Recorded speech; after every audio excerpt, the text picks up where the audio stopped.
तो हेलो बच्चों, good morning all. Study classes Dubauli में आप सभी को स्वागत है। आज इस लेक्चर में क्लास 9 का हम लोग मैथ पढ़ेंगे।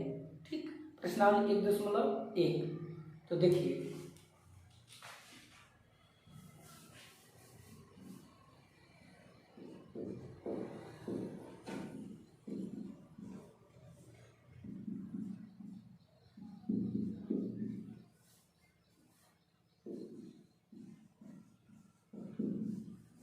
सबसे पहले प्रश्नावली 1.1 में बेसिक जो है उसको हम आप लोगों को बताएंगे कि परकीय संख्या होता क्या है, पूर्ण संख्या होता क्या है, पूर्णांक के बारे में। और पूर्णांक में जो है 3 भाग होता है: धनात्मक पूर्णांक, ऋणात्मक पूर्णांक, शून्य और परिमेय संख्या।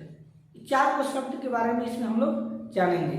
ठीक है, तो सबसे पहले आप लोग बताना चाहते हैं हम परकीय संख्या के बारे में। इसके बारे में, परकीय संख्या के बारे में।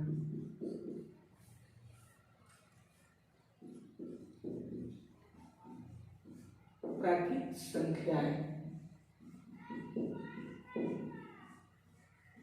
ठीक है। प्राकृत संख्याएं का मतलब क्या होता है? यानी गिनती की सभी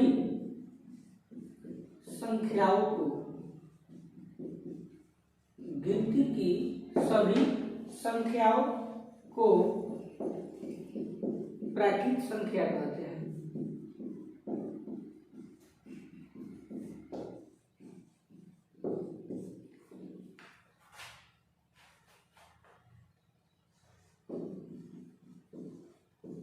इसे n से सूचित करते हैं।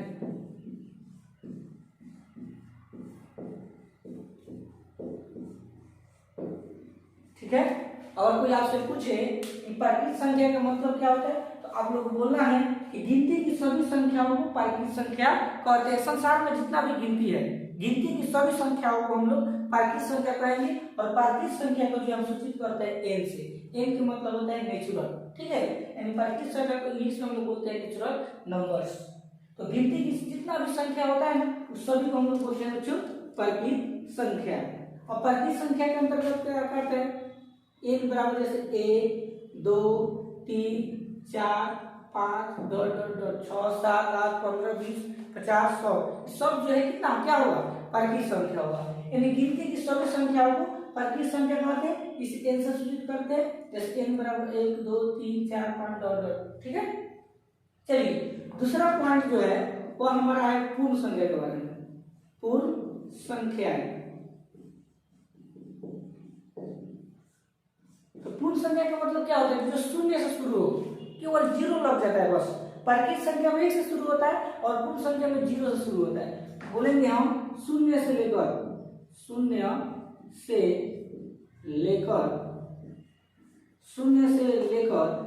गिनती की सभी संख्याओं को, शून्य से लेकर गिनती की सभी संख्याओं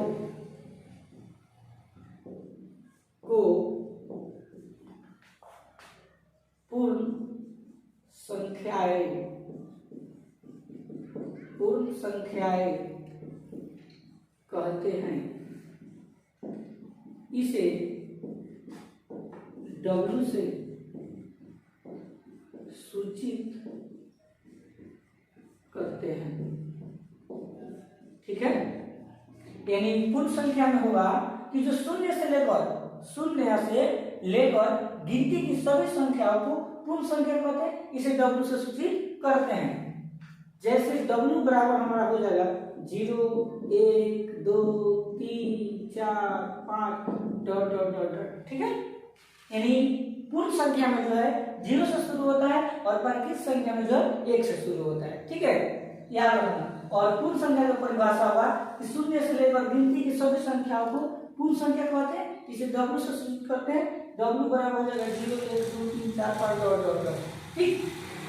अब इसमें क्या होता है? मान लीजिए कोई पूछे कि बताइए 5 जो है प्राकृत संख्या है कि पूर्ण संख्या है? तो 5 जो होता है वो प्राकृत संख्या भी होगा और पूर्ण संख्या भी होगा। क्यों? क्योंकि देखिए 5 जो है प्राकृत संख्या में भी आ रहा है और 5 जो है पूर्ण संख्या में भी आ रहा है। अगर कोई पूछे कि 10 जो है प्राकृत संख्या है कि पूर्ण संख्या है, तो देखो 10 भी जो है प्राकृत संख्या और पूर्ण संख्या, क्योंकि डॉट डॉट का मतलब क्या होता है कि 5 के बाद 6 7 8 9 इसका अनंत है, अनगिनत है संख्या, इसको हम लोग काउंट नहीं कर सकते हैं, ठीक है, अनंत है। लेकिन अगर कोई पूछे कि 0 प्राकृत संख्या है कि पूर्ण संख्या है, तो देखो प्राकृत संख्या में जो 0 है नहीं है, तो जो 0 होगा वो प्राकृत संख्या नहीं होगा, 0 एक पूर्ण संख्या है, याद रखना, ठीक है। प्राकृत संख्या पूर्ण संख्या का मतलब समझ गए। तीसरा हमको पढ़ना है पूर्णांक के बारे में, पूर्णांक, ठीक है, इसके बारे में पूर्णांक के बारे में। तो पूर्णांक का मतलब क्या होता है, संख्याएं, संख्याएं डॉट डॉट डॉट, जैसे -3 -2 -1 0 1 2 3 डॉट डॉट डॉट, अगर ऐसा रहता है तो इसको हम लोग पूर्णांक कहेंगे। यानी जिसमें ऋणात्मक भी हो, ऋणात्मक का मतलब होता है जिसमें माइनस, और धनात्मक का मतलब है प्लस, यानी माइनस और प्लस दोनों जो रहता है उसको हम लोग बोलते हैं पूर्णांक। क्या बोलते हैं, पूर्णांक। यानी -3 -2 -1 0 1 2 3 डॉट डॉट को हम क्या कहेंगे, पूर्णांक कहेंगे। और सवाल इस पर ऐसे बनता है कि मान लीजिए कोई पूछे कि -3 प्राकृत संख्या है या कि पूर्ण संख्या है कि पूर्णांक है, तो हम लोग का जवाब होगा कि -3 पूर्णांक है। इसको हम लोग प्राकृत संख्या नहीं बोल सकते हैं ना पूर्ण संख्या। इसका रीजन क्या है, क्योंकि इसमें माइनस लगा है। और देखिए प्राकृत संख्या में और पूर्ण संख्या में माइनस में कोई भी संख्या नहीं रहता है, ठीक है। तो जब माइनस रहता है, अगर माइनस के उसमें चिन्ह लगा है तो न प्राकृत होगा ना पूर्ण होगा, वह होगा पूर्णांक, याद रखना। लेकिन अगर यहाँ से माइनस हट जाए और तब पूछा जाए कि प्राकृत संख्या है कि पूर्ण संख्या है, तो आप लोग का जवाब होगा कि प्राकृत संख्या भी है और पूर्ण संख्या भी है और पूर्णांक भी है, क्योंकि देखिए पूर्णांक में प्लस भी होता है, ठीक है। तो देखिए, तो अब समझ गए ना कि प्राकृत संख्या का मतलब क्या होता है, पूर्ण संख्या का मतलब होता है, और पूर्णांक का मतलब क्या होता है। पूर्णांक को पहचानना आसान होता है, जिसमें माइनस लगे और जिस प्लस हो, इसको हम लोग पूर्णांक बोल सकते हैं। 5 है पूर्णांक में भी आएगा, 3 4 जो है पूर्णांक में भी आएगा। लेकिन अगर -3 को कहिएगा कि क्या ये प्राकृत पूर्ण संख्या है, प्राकृत संख्या तो नहीं हो सकता है, याद रखना, ठीक। इसमें जो है जो पूर्णांक होता है, इसमें 3 प्रकार का पूर्णांक होता है। एक होता है धनात्मक पूर्णांक, और दूसरा होता है ऋणात्मक पूर्णांक, और तीसरा शून्य होता है। तो देखो जिसमें माइनस लगा है, जिसमें माइनस लगा है, इसको हम कहेंगे ऋणात्मक पूर्णांक। कौन पूर्णांक, ऋणात्मक पूर्णांक। कोई पूछेगा क्यों, तो बोलना है क्योंकि इसमें चिन्ह जो है माइनस का है, या ऋण चिन्ह है। जिसमें ऋण चिन्ह होता है उसको ऋणात्मक पूर्णांक, और जिसमें धन चिन्ह होता है उसको धनात्मक पूर्णांक बोलते हैं, ठीक है, समझ गए ना। और शून्य को तो जानते ही हैं। चौथा जो पॉइंट पढ़ना है हमको, परिमेय संख्या के बारे में पढ़ना है, परिमेय संख्याएं, ठीक है, परिमेय संख्याएं के बारे में पढ़ना है। तो परिमेय संख्या का मतलब क्या होता है कि वैसी संख्या जिसे, वैसी संख्याएं, वैसी संख्याएं जिसे P/Q के रूप में लिख सकते हैं, वैसी संख्याएं जिसे P/Q के रूप में लिख सकते हैं, जहां P और Q, जहां P और Q पूर्णांक हो, जहां P और Q पूर्णांक हो, तथा Q = 0 हो, उसे परिमेय संख्या कहते हैं, या परिमेय संख्याएं कहते हैं। जैसे देखिए, तो परिमेय संख्या का मतलब क्या होता है, वैसी संख्या है जिसे P/Q के रूप में लिख सकते हैं, जहां P और Q पूर्णांक हो तथा Q = 0 हो, उसे परिमेय संख्याएं कहते हैं। यानी परिमेय संख्या का मतलब क्या होता है कि जो P/Q के रूप में हो, पहला कारण, यानी जो P/Q के रूप में हो उसको हम लोग परिमेय संख्या कह सकते हैं। दूसरा, जो P और Q जो लिख रहे हो वो पूर्णांक में आना चाहिए, किस में आना चाहिए, पूर्णांक में आना चाहिए, और q जो होगा वो 0 के बराबर नहीं होना चाहिए, तब जाकर हम कह सकते हैं कि परिमेय संख्या है। जैसे जैसे मैं आप लोग बता रहे हैं, जैसे √2 ले लीजिए, √2, तो ये बताइए √2 जो है, और कोई आपसे पूछे कि परिमेय संख्या है कि नहीं है, तो आप लोग का जवाब क्या होगा बताइए? परिमेय संख्या है कि नहीं है? तो हम लोग जो कहेंगे इसको कि परिमेय संख्या नहीं है, क्योंकि हम समझाने के लिए बताया कि देखो √2, तो √2 क्या पूर्णांक में है? देखो तो √2 पूर्णांक में है नहीं है, और √2 का अगर वर्गमूल निकालेंगे तो संभव नहीं। लेकिन अगर इसकी जगह पर हम अगर √4 लिख रहे हैं, ठीक, तो √4 का वर्गमूल क्या होता है? 2 होता है, तो 2, ठीक। अब 2 है तो नीचे हम 1 लगा सकते हैं, क्योंकि 2 में 1 से भाग देंगे तो मान में कोई परिवर्तन नहीं हो रहा है, इसको हम 2 ही कहेंगे। तो देखो 2 मिल गया हमारा p, और नीचे वाला q होता है, यानी p/q के रूप में हो गया, ठीक, p/q के रूप में हो गया ना। अब देखिए फिर कह रहा है p और q के रूप में होना चाहिए, जहां p और q पूर्णांक हो, तो देखो p और q को देखो पूर्णांक में कि नहीं है, देखो p जो है दो धनात्मक में भी है और 1 धनात्मक में है, यानी पूर्णांक में आ रहा है, तो हम कह सकते हैं कि जो √4 है ये परिमेय संख्या होगा, क्योंकि √4 का वर्गमूल 2 होता है, 2 को 2/1 लिखेंगे तो p/q के रूप में, और p और q क्या है? पूर्णांक है, ठीक है। लेकिन दूसरा जैसे -5, इसको अगर कोई कहे कि परिमेय संख्या है कि नहीं, तो भी परिमेय संख्या है, क्योंकि -5 है तो इसको नीचे हम 1 लगाएंगे, तो देखो p/q के रूप में हो गया, और देखो p और q पूर्णांक में भी आ रहा है, माइनस है उधर प्लस वाला है, इधर माइनस माइनस आएगा उधर प्लस आएगा, समझ रहे हो? तो इसको हम लोग बोल सकते हैं कि परिमेय संख्या है। चलिए दूसरा उदाहरण, जैसे मान लीजिए ले लिया -5/7, ये परिमेय संख्या है कि नहीं? तो ये परिमेय संख्या होगा, क्योंकि माइनस देखिए पूर्णांक का मतलब क्या होता है कि ऋणात्मक और धनात्मक जो दोनों हो उसको हम लोग पूर्णांक बोलते हैं। तो -5 ऋणात्मक में और 7 धनात्मक में है, तो ये हमारा परिमेय संख्या होगा, ठीक। लेकिन अपरिमेय में जो क्या होता है, जैसे मान लो कि रूट अगर 3 ले रहे हैं, ठीक, तो √3 जब ले रहा है तो √3 का वर्गमूल नहीं होता है, तो √3/1 कौन कहिएगा आप लोग? √3/1 तो इसको भी लिख सकते हैं, तो देखो p/q के रूप में हो गया ना, p/q के रूप में तो हुआ, लेकिन √3 जो है वो पूर्णांक में नहीं है, इसमें खोजिए तो कोई रूट में है नहीं है, तो जब जो भी संख्या रूट में है और उसका वर्गमूल संभव है वो परिमेय संख्या हो सकता है, लेकिन जिस संख्या का वर्गमूल संभव नहीं हो वो हमारा जो है परिमेय संख्या नहीं होता है। तो जो √3 है ये परिमेय संख्या नहीं होगा, ठीक है।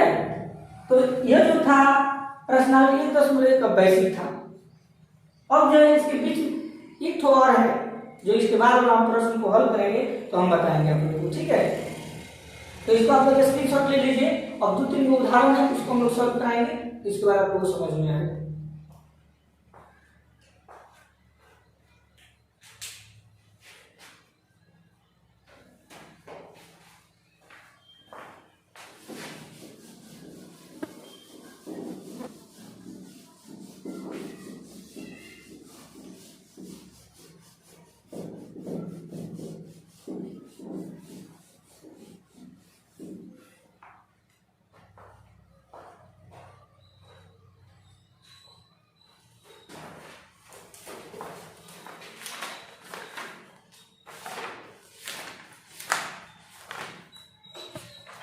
तो हम जो है आप लोग को बेसिक जो है 1.1 का बता दिए हैं। अब जो है कुछ 1.1 में उदाहरण जो है दिया हुआ है उसको हम सॉल्व कराते हैं, ठीक है। उदाहरण नंबर 1 देखिए, उदाहरण नंबर 1, तो उदाहरण नंबर 1 का प्रश्न कर रहा है कि नीचे दिए गए कथन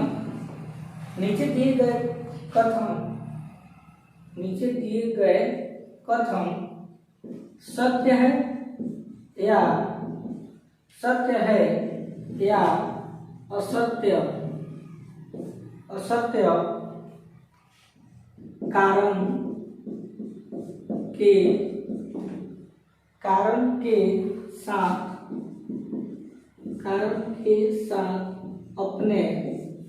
कारण के साथ अपने उत्तर दीजिए। प्रश्न नंबर एक का एक, प्रत्येक पूर्ण संख्याएं, पूर्ण संख्या एक प्राकृत संख्या होती है, एक प्राकृत संख्या होती है। ठीक है, बहुत मस्त क्वेश्चन है, ध्यान दीजिएगा। यहाँ पर प्रश्न कर रहा है 1 नंबर, उदाहरण नंबर 1 है कि नीचे दिए गए कथन सत्य है या असत्य, कारण के साथ अपने उत्तर दीजिए। यानी जो कथन नीचे दिया गया है इसको हमको पढ़कर बताना है कि जो कथन है ये सत्य है या असत्य है। अगर सत्य है तो इसके कारण भी देना कि आखिर क्यों सत्य है, और असत्य है तो बताइए क्यों असत्य है, इसका भी कारण दीजिए। ठीक, तो चलिए हम पढ़ते हैं। फर्स्ट पर इसमें कि प्रत्येक पूर्ण संख्या, प्रत्येक पूर्ण संख्या, तो पूर्ण संख्या का मतलब क्या होता है कि वैसी संख्या जो शून्य से शुरू हो, यानी शून्य से लेकर गिनती की सभी संख्या को पूर्ण संख्या कहते हैं। जैसे 0, 1, 2, 3, 4, ये हमारा जो है पूर्ण संख्या होता है। तो प्रत्येक पूर्ण संख्या, प्रत्येक पूर्ण संख्या का मतलब 0, 1, 2, 3 डॉट डॉट डॉट, यह हमारा जो है पूर्ण संख्या है। तो प्रत्येक पूर्ण संख्या एक प्राकृत संख्या होती है। 1, 2, 3, 4 डॉट डॉट डॉट, समझ रहे हो? ध्यान दीजिएगा इस बात पर। हो रहा है प्रत्येक पूर्ण संख्या, इसमें जितना पूर्ण संख्या दिया है क्या ये प्राकृत संख्या होती है। तो ध्यान से देखिए, तो प्राकृत संख्या किससे शुरू होता है बच्चों, 1 से शुरू होता है, यानी गिनती की सभी संख्या को प्राकृत संख्या कहते हैं। तो 1, 2, 3, 4 डॉट डॉट डॉट। अब पूर्ण संख्या में 0, 1, 2, 3, मान लीजिए 4 के बाद 5 होता है, 3 के बाद 4, 5, 6 होता है, ये ठीक है, देखिए मिल रहा है। लेकिन इसमें 0 है, इसमें 0 है नहीं, तो हम कह सकते हैं कि प्रत्येक पूर्ण संख्या प्राकृत संख्या होता है जी, नहीं होगा, क्योंकि प्राकृत संख्या में 0 नहीं होता है, लेकिन पूर्ण संख्या में 0 होता है। तो हम लिखेंगे आंसर में कि यह कथन असत्य है, यह कथन असत्य है, क्योंकि 0 एक पूर्ण संख्या, 0 एक पूर्ण संख्या है, प्राकृत संख्या नहीं,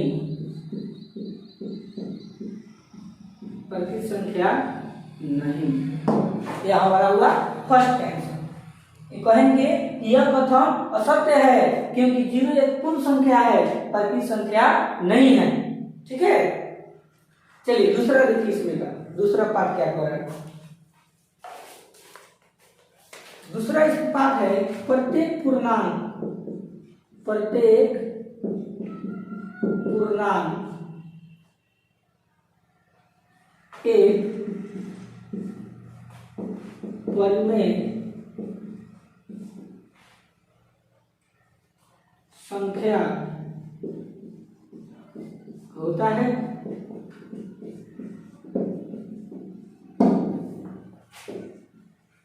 ठीक है, और इसमें कि प्रत्येक पूर्णांक एक परिमेय संख्या होता है। इसमें हमको पूर्णांक और परिमेय से मतलब रखना है। तो पूर्णांक का मतलब क्या होता है अभी बताया बेसिक में कि वैसी संख्या जो -dot dot dot -3 -2 -1 0 1 2 3 dot dot रहता है उसको पूर्णांक बोलते हैं। यानी पूर्णांक होता है माइनस में भी होता है और प्लस में भी होता है, इसी को हम लोग बोलते हैं पूर्णांक। तो कह रहा है कि प्रत्येक पूर्णांक में जितना पूर्णांक दिया है क्या एक परिमेय संख्या है, एग्जैक्ट है, क्योंकि इसमें देखिए 1 लगा दे रहा है सब में, देखिए ऑटोमेटिक सब जो है परिमेय संख्या बन रहा है, क्योंकि इसको p बटा q के रूप में भी लिख सकते हैं और इसका p और q पूर्णांक में दिया है, तो हम कह सकते हैं कि प्रत्येक पूर्णांक एक परिमेय संख्या है। तो लिखेंगे आंसर में यह कथन क्या है, यह कथन सत्य है, यह कथन सत्य है, क्योंकि यह कथन सत्य है क्योंकि इसमें से कोई भी एक उदाहरण ले सकते हो। यह कथन सत्य है क्योंकि -3 एक पूर्णांक है, -3 एक पूर्णांक है। ठीक है, और परिमेय संख्या भी है, और परिमेय संख्या भी है। ठीक है, यह क्वेश्चन सत्य है क्योंकि -3 एक पूर्णांक है और ये परिमेय संख्या भी है। ठीक, क्योंकि इसको p/q के रूप में लिख सकते हैं, या ऐसे भी बता सकते हो कि यह क्वेश्चन सत्य है क्योंकि -3 को p/q के रूप में लिख सकते हैं। ठीक, ऐसे भी आप लोग इसका आंसर दे सकते हो कि यह कथन सत्य है क्योंकि -3 को p/q के रूप में लिख सकते हैं।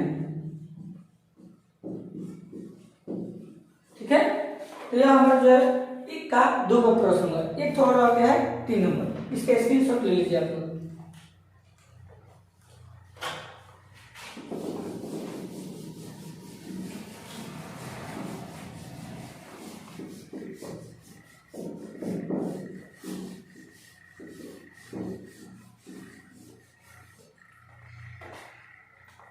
देखिए तीसरा 3 नंबर इसमें कह रहा है प्रत्येक परिमेय संख्या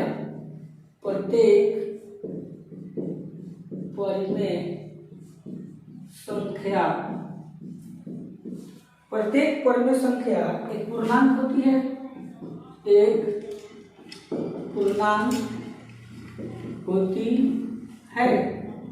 ठीक है। प्रत्येक परिमेय संख्या एक पूर्णांक होती है, हमको इसको बताना है।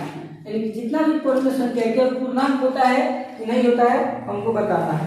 ठीक है, देखिए प्रत्येक परिमेय संख्या का मतलब समझिए जो p/q के रूप में है। जैसे मान लो 2/3 -5/7 2 भी लिख लीजिए, -3 भी रख लीजिए, क्योंकि 2 को हम लिख सकते हैं, ये भी परिमेय संख्या हो जाएगा। -3 को हम लिख सकते हैं -3/1, ये परिमेय संख्या के रूप में होगा। तो जब प्रत्येक परिमेय संख्या जितना भी परिमेय संख्या दिया है, क्या ये पूर्णांक हो सकता है? नहीं हो सकता है, क्योंकि पूर्णांक को बाटा में नहीं होता है। यह हमारा सही है, यह और यह तो दोनों तो परिमेय संख्या पूर्णांक हो सकता है, लेकिन 2/3 और -5/7 पूर्णांक नहीं होगा क्योंकि बटे में है और पूर्णांक कभी भी बटा में नहीं होता है। तो हम कहेंगे आंसर में कि यह कथन असत्य है। यह कथन असत्य है क्योंकि पूर्णांक p/q के रूप में नहीं होता है।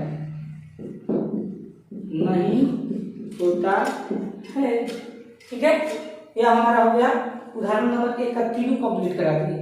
और रह गया उदाहरण नंबर 2, तो इसको आप लोग नोट कीजिए तब तक।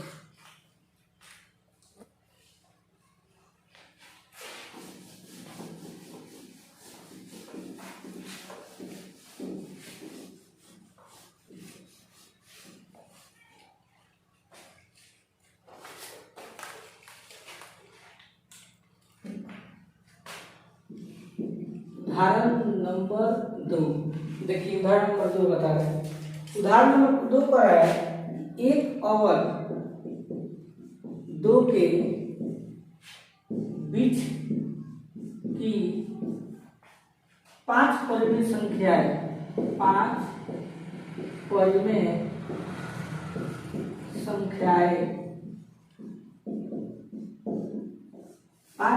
संख्याएं ज्ञात कीजिए।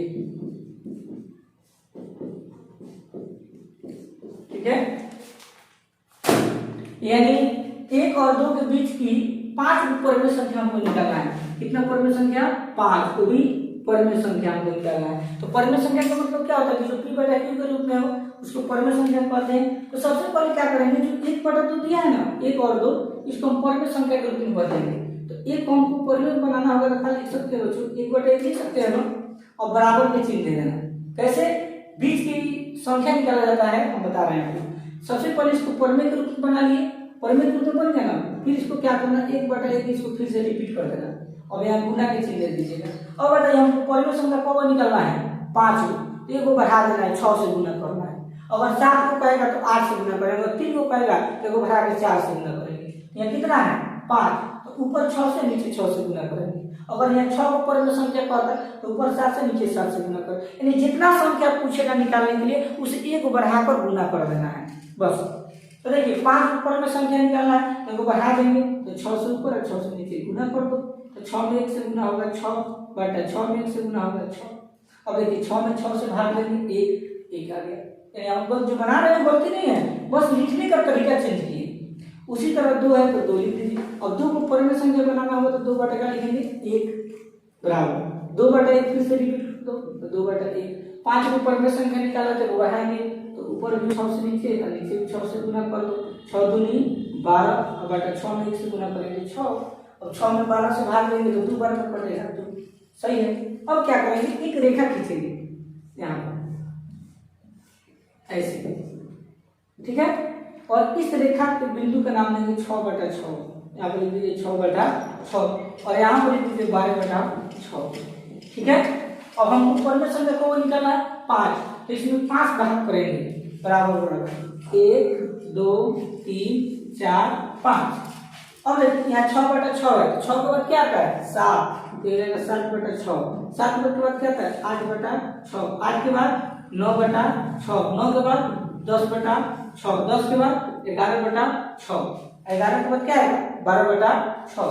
तो यह हमारा जो है 5 पद में संख्या हो गया। तो आंसर में लिखा है इसलिए 1 और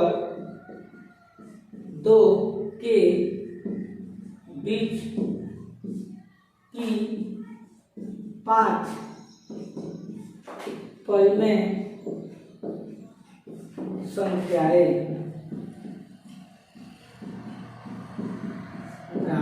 क्या है 5 में देखो 1 2 3 4 5 7 बटा 6 तो लिखेंगे 7 बटा 6 कोमा 8 बटा 6 है तो 8 बटा 6 कोमा 10 बटा 6 9 बटा 6 है तो 9 बटा 6,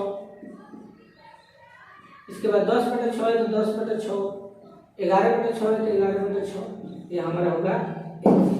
तो 1.1 में जितना बेसिक था उदाहरण था वो हम बता दिए, आप लोगों का जो है ये समाप्त हो गया। अगला जो वीडियो बनेगा वो 1.1 का जितना भी इसमें प्रश्नावली में क्वेश्चन दिया है सब बना देंगे। अगर आपको मेरा पढ़ाई होगा अच्छा लगा होगा तो प्लीज मेरे चैनल को अगर सब्सक्राइब नहीं किए हो तो प्लीज सब्सक्राइब कीजिए और शेयर कीजिए। धन्यवाद।